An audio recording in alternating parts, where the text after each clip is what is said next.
नमस्कार विद्यार्थी मित्रांनो, तुमचं ऑल इन वन कॉर्नर या आपल्या चॅनलमध्ये मनापासून स्वागत आहे। आजच्या व्हिडिओमध्ये आपण इयत्ता 9वी राज्यशास्त्र पहिला पाठ महायुद्धोत्तर राजकीय घडामोडी याचा स्वाध्याय बघणार आहोत। त्यापूर्वी तुम्ही चॅनलवर नवीन असाल, सबस्क्राईब केलेलं नसेल तर सबस्क्राईब करा। चला तर मग आपण व्हिडिओला सुरुवात करूया। पाठ क्रमांक 1 महायुद्धोत्तर राजकीय घडामोडी त्याचा स्वाध्याय। पहिला प्रश्न आहे, दिलेल्या पर्यायांपैकी योग्य पर्याय निवडून विधाने पूर्ण करा। तर तुमचा पहिला प्रश्न आहे, स्वतंत्र व सार्वभौम देशांची मिळून निर्माण होणारी व्यवस्था म्हणजेच डॅश डॅश। तर याचे उत्तर आहे आंतरराष्ट्रीय व्यवस्था।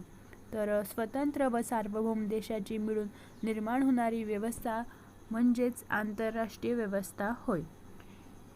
त्यानंतर आहे तुमचा दुसरा प्रश्न, राष्ट्रसंघाची मुख्य जबाबदारी काय आहे? तर उत्तर आहे राष्ट्रसंघाची मुख्य जबाबदारी युद्ध टाळणे आहे। त्यानंतर प्रश्न तिसरा आहे तुमचा, शीतयुद्ध डॅश डॅश या घटनेमुळे संपले। तर उत्तर आहे शीतयुद्ध सोव्हिएत युनियनचे विघटन या घटनेमुळे संपले। तर हे जे उत्तर आहे, पहिला प्रश्न तुम्हाला योग्य पर्याय निवडून विधाने पुन्हा लिहायची आहे। त्यानंतर प्रश्न दुसरा आहे, पुढील विधाने चूक की बरोबर ते सहकारण स्पष्ट करा। तर तुम्हाला दुसऱ्या प्रश्नामध्ये जे विधाने आहे ते चूक आहे की बरोबर ते सुद्धा लिहायचं आहे, आणि ते चूक असेल तर का चूक आहे आणि बरोबर असेल तर का बरोबर आहे हे सुद्धा सहकारण स्पष्ट करायचे आहे। तर पहिला आहे, पहिल्या महायुद्धानंतर राष्ट्रसंघाची निर्मिती झाली। तर उत्तर आहे हे विधान बरोबर आहे, कारण पहिल्या महायुद्धानंतर शांतता प्रस्थापित करण्यासाठी राष्ट्रसंघ निर्माण झाला। त्यानंतर त्यातले दुसरे विधान आहे, शीतयुद्धामुळे जगाचे एकध्रुवीकरण झाले। तर उत्तर आहे हे विधान चूक आहे, कारण शीतयुद्ध काळात जगातील बहुतेक देश दोन महासत्तांच्या गटात सामील झाले होते। राष्ट्रांची अशी दोन गटात विभागणी होणे म्हणजे द्विध्रुवीकरण होय, अर्थात शीतयुद्धामुळे जगाचे द्विध्रुवीकरण झाले। त्यानंतर मिखाईल गोर्बाचेव यांच्या धोरणामुळे लोकशाहीकरणाला चालना मिळाली। हे विधान बरोबर आहे, कारण सोव्हिएत युनियनचे तत्कालीन अध्यक्ष मिखाईल गोर्बाचेव यांनी पेरेस्ट्रोइका म्हणजेच पुनर्रचना आणि ग्लासनोस्त म्हणजे खुलेपणा ही धोरणे अंमलात आणली।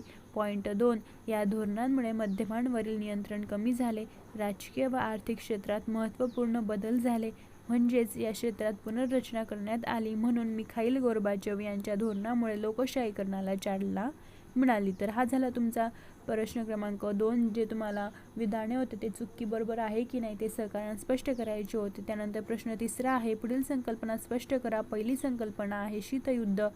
पॉईंट 1, दुसऱ्या महायुद्धात मित्र असणारे अमेरिका व सोव्हिएत युनियन युद्ध संपताच परस्परांचे स्पर्धक बनले। पॉईंट 2, या दोन्ही देशांमध्ये उघड युद्ध झाले नाही, परंतु युद्धाचा भडका कधीही उडू शकेल असा तणाव त्यांच्या संबंधामध्ये होता। पॉईंट 3, अर्थात प्रत्यक्ष युद्ध नाही, पण युद्धाला पूरक अशा तणावपूर्ण परिस्थिती निर्माण करणे याला शीतयुद्ध असे म्हणतात। पॉईंट 4, अमेरिका व सोव्हिएत युनियन या दोन महासत्तांमधील संघर्ष, सत्ता स्पर्धा, शस्त्रस्पर्धा, विचारप्रणालीतील मतभेद, परस्परांना काटशह देण्याची वृत्ती म्हणजे शीतयुद्ध होय। पॉईंट 5, अर्थात दुसऱ्या महायुद्धानंतर सोव्हिएत युनियन आणि अमेरिका या दोन महासत्ता उदयास आल्या होत्या, त्याच्यात असलेल्या तणावपूर्ण संबंधालाच शीतयुद्ध म्हटले जाते। दुसरी संकल्पना आहे अलिप्ततावाद। तर पॉईंट 1 आहे, शीतयुद्ध सुरू झाल्यानंतरच्या काळात एकीकडे जगाचे द्विध्रुवीकरण होत होते, पण त्याचबरोबर काही देशांना महासत्तांच्या स्पर्धेत सामील व्हायचे नव्हते। अशा राष्ट्रांनी महासत्तांच्या स्पर्धेपासून अलिप्त राहण्याचे जे धोरण स्वीकारले त्याला अलिप्ततावाद असे म्हणतात। अलिप्ततावाद हे शीतयुद्ध काळातील एक महत्त्वाची चळवळ होती। त्यानंतर तिसरी संकल्पना आहे परस्परावलंबन। तर उत्तर आहे 1, कोणत्या ना कोणत्या कारणांसाठी जगातले सर्व देश अवलंबून असतात, यालाच परस्परावलंबन असे म्हणतात। राष्ट्र कितीही मोठे, समृद्ध आणि विकसित असो, ते कधीच सर्व बाबतीत स्वयंपूर्ण असू शकत नाही। मोठ्या राष्ट्रांनाही अन्य त्यांच्याच सारख्या मोठ्या आणि छोट्या राष्ट्रांवर अवलंबून राहावे लागते, यालाच परस्परावलंबन असे म्हणतात। परस्परावलंबन हे आंतरराष्ट्रीय व्यवस्थेचे म्हणजेच आजच्या जागतिक व्यवस्थेचे एक महत्त्वाचे वैशिष्ट्य आहे। त्यानंतर पॉईंट 4 आहे द्विध्रुवीकरण। शीतयुद्ध काळात जगातील बहुतेक देश दोन महासत्तांच्या गटात सामील झाले होते। राष्ट्रांची अशी 2 गटात विभागणी होणे म्हणजे द्विध्रुवीकरण होय. द्विध्रुवीकरणामुळे शीतयुद्धाचा आवाका वाढला, त्या नावाचे क्षेत्र व्यापक झाले. त्यानंतर संकल्पना 5वी आहे जागतिकीकरण. शीतयुद्धानंतर व्यापार व आर्थिक संबंधांमध्ये खुलेपणा आला. यामुळे भांडवल, श्रम, बाजारपेठा आणि माहितीचे जगभर संचरण होऊ लागले. पॉइंट 2 जगभरातील लोकांमध्ये विचार, कल्पनांची देवाणघेवाण वाढली. माहिती तंत्रज्ञानातील क्रांतीने जगातल्या घटना व घडामोडी सर्वत्र कळू लागल्या. देशांच्या सीमारेषांना पूर्वी इतके महत्त्व राहिले नाही. या सर्व प्रक्रियांना जागतिकीकरण असे म्हणतात. पॉइंट 3 विविध देशात माहिती तंत्रज्ञान, भांडवल, लोक, बाजारपेठा आणि वस्तू यांचा मुक्त संचार आणि देवाणघेवाण म्हणजे जागतिकीकरण होय. तर हा झाला तुमचा प्रश्न क्रमांक 3 संकल्पना स्पष्ट करा. त्यानंतर प्रश्न 4 आहे पुढील विषयांवर तुमचे मत व्यक्त करा. 1 आहे राष्ट्रसंघाने दुसरे महायुद्ध टाळण्यासाठी कोणत्या उपाययोजना करायला हवा होता. तर उत्तर आहे पॉइंट 1 जर्मनी, इटली, स्पेन इत्यादी देशांमध्ये हुकुमशाही राजवटी अस्तित्वात आल्या. राष्ट्रसंघाने तेथे लोकशाही प्रस्थापित करण्याचा प्रयत्न केला असता तर दुसरे महायुद्ध टळले असते. पॉइंट 2 अमेरिकेने युद्ध संपवण्यासाठी जपानमधील हिरोशिमा व नागासाकी या 2 शहरांवर अणुबॉम्ब टाकला होता. राष्ट्रसंघाने अमेरिकेला अणुबॉम्ब टाकण्यास प्रतिबंध केला असता तर युद्धास प्रतिबंध झाला असता आणि पर्यायाने राष्ट्रसंघाच्या मदतीने दुसरे महायुद्ध टळले असते. त्यानंतर दुसरा आहे शीतयुद्धाच्या काळात अलिप्ततावाद आवश्यक होता. उत्तर 1 शीतयुद्धाच्या काळातील अलिप्ततावाद ही एक महत्त्वाची चळवळ होती. पॉइंट 2 अलिप्ततावादाने वसाहतवाद, साम्राज्यवाद आणि वंशवाद याला विरोध केल्यामुळे आंतरराष्ट्रीय प्रश्न शांततामय मार्गाने सोडवण्यास प्रोत्साहन मिळाले. पॉइंट 3 मानवतावाद, जागतिक शांतता व समानता या शाश्वत मूल्यांवर अलिप्ततावादी चळवळ आधारलेली आहे. अलिप्ततावादामुळे शीतयुद्धाची परिस्थिती निर्माण झाली नसती, म्हणून शीतयुद्धाच्या काळात अलिप्ततावाद आवश्यक होता. त्यानंतर तिसरी आहे शीतयुद्धामुळे मानवी कल्याणाकडे दुर्लक्ष झाले. उत्तर आहे अमेरिका व सोव्हिएत युनियन या दोन्ही महासत्तांना जगात आपले वर्चस्व वाढवायचे होते. अमेरिकेला भांडवलशाहीचा प्रसार करायचा होता तर सोव्हिएत युनियनला समाजवादाचा प्रसार करायचा होता. यामध्ये सामान्य जनतेचे हाल होत होते. त्यांचा सर्वांगीण विकास होण्याऐवजी ते या 2 महासत्तांमध्ये पिचले जात होते.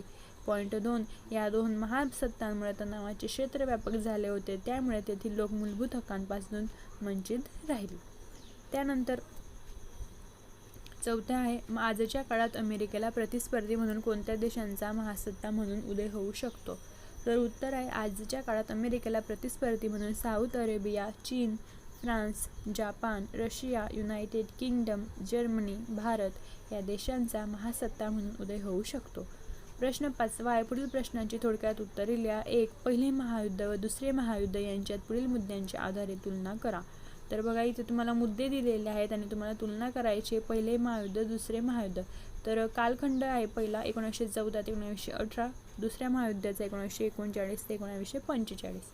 तर सहभागी राष्ट्रे आहे म्हणजे मित्र राष्ट्रे. पहिल्या महायुद्धात Britain, France, Russia, Italy, America. दुसऱ्या महायुद्धामध्ये Britain, France, Australia, Canada, New Zealand, Bharat, Soviet. तर सहभागी राष्ट्रांच्या मुद्द्यांच्या आधारे आपण इथे जी आहे ते तुलना केलेली आहे. त्यानंतर मध्यगत राष्ट्रे, अक्ष राष्ट्रे, परिणाम सुद्धा दिलेला आहे. राजकीय परिणाम व आर्थिक परिणाम या आधारे तुम्हाला त्यांच्यात तुलना करायची आहे. तुम्ही बघू शकता आर्थिक परिणाम सुद्धा लिहिलेले आहे. वरती आपण राजकीय परिणाम दिलेले होते. त्यानंतर 4था मुद्दा आहे युद्धोत्तर स्थापना झालेल्या आंतरराष्ट्रीय संघटना, ते सुद्धा इथे दिलेले आहे. तर ही तुलना तुम्हाला लिहायची आहे. त्यानंतर दुसरा प्रश्न आहे शीतयुद्धाची अखेर होण्यास कोणत्या गोष्टी कारणीभूत ठरल्या. तर बघा तर प्रश्न दुसरा शीतयुद्धाची अखेर होण्यास कोणत्या गोष्टी कारणीभूत ठरल्या त्या पुढील प्रमाणात आहे. ते इथे बघा तुम्ही पॉईंट वाईज बघू शकता उत्तरे दिलेली आहेत. हे पॉईंट वाईज उत्तरे तुम्हाला स्वाध्यायामध्ये लिहायची आहेत. बघा पहिला पॉईंट, त्यानंतर दुसरा आहे. टोटल तुम्हाला 4 पॉईंट दिलेले आहे, तुम्ही लिहू शकता. त्यानंतर तिसरा प्रश्न आहे शीतयुद्धाच्या समाप्तीनंतर जागतिक राजकारणात कोणते महत्त्वाचे बदल घडून आले. तर सोव्हिएत युनियनच्या विघटनाबरोबर शीतयुद्ध संपले. त्यानंतर मग या शीतयुद्धाच्या समाप्तीनंतर जागतिक राजकारणात जे महत्त्वाचे बदल घडून आणले ते हे पॉईंट वाईज तुम्ही बघू शकतात. पहिला पॉईंट दिलेला आहे, नंतर दुसरा. टोटल तुम्हाला इथे 5 पॉईंट दिलेले आहेत, तर तुम्ही हे लिहू शकतात. बघा राष्ट्रीय राष्ट्रांमधील व्यापार वगैरे जे संबंध आहेत ते वाढण्यास अनुकूल वातावरण निर्माण झाले. त्यानंतर शत्रू राष्ट्र संबोधण्याऐवजी स्पर्धक राष्ट्र ही संकल्पना पुढे आली. संयुक्त राष्ट्रे त्यांच्या जबाबदारीत वाढ झाली. त्यानंतर असे 5 पॉईंट इथे दिलेले आहे, ते तुम्ही लिहू शकता. तर अशा प्रकारे तुमचा जो राज्यशास्त्राचा पहिला पार्ट आहे, महायुद्धोत्तर राजकीय घडामोडी, याचा जो स्वाध्याय आहे तो आपण कंप्लीट केलेला आहे. तर आय होप तुम्हाला आवडला असेल. लाईक करा, शेअर करा, कमेंट करा, सबस्क्राईब करा. थँक्यू.